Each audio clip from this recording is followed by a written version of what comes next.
Bonsoir, monsieur Ramon Kota. Bonsoir. Nous avons souhaité vous rencontrer depuis fort longtemps, vu la situation qui se déroule présentement au Sénégal, où un jeune de 44 ans a été élu à la tête de la présidence. Vous, en tant qu'activiste du Cameroun, vous avez toujours été contre le système en place. Qu'en pensez-vous de la situation, vu les élections en cours de 2025? Oui, bien sûr, très bien. Merci encore. Je tiens vraiment à vous remercier par rapport à cette question.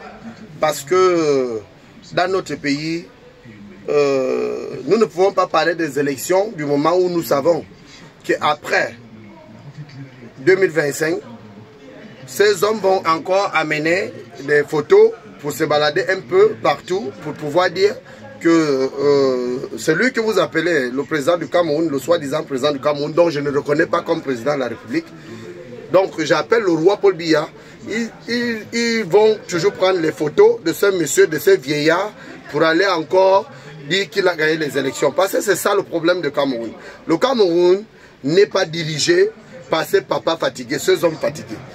Vous allez remarquer que même le président de la Sénat, Nyat Difondi, a été reconduit à son poste de président de Sénat au Cameroun, du moment où nous savons que ces hommes n'ont plus les facultés physiques ou encore mentales ou morales, et qu'on vient nous dire qu'il a été réélu. Il a été réélu par qui? Donc on ne peut pas dire que le Cameroun est un pays démocratique, ou encore que le Camerounais peut parler face à un Sénégalais ou face à un citoyen du Niger ou un citoyen du Mali ou encore de Burkina Faso.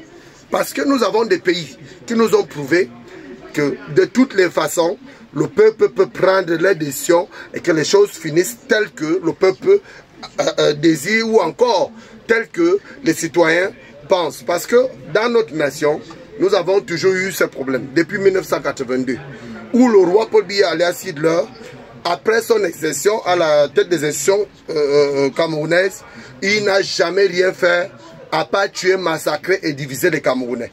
Donc en quelque sorte, nous ne pouvons pas tirer un exemple à 100% du moment où nous savons que les Camerounais d'abord ne sont pas des vrais citoyens. Parce que des vrais citoyens camerounais, c'est ceux-là qui luttent comme nous autres, qui ont décidé la voix des sans-voix.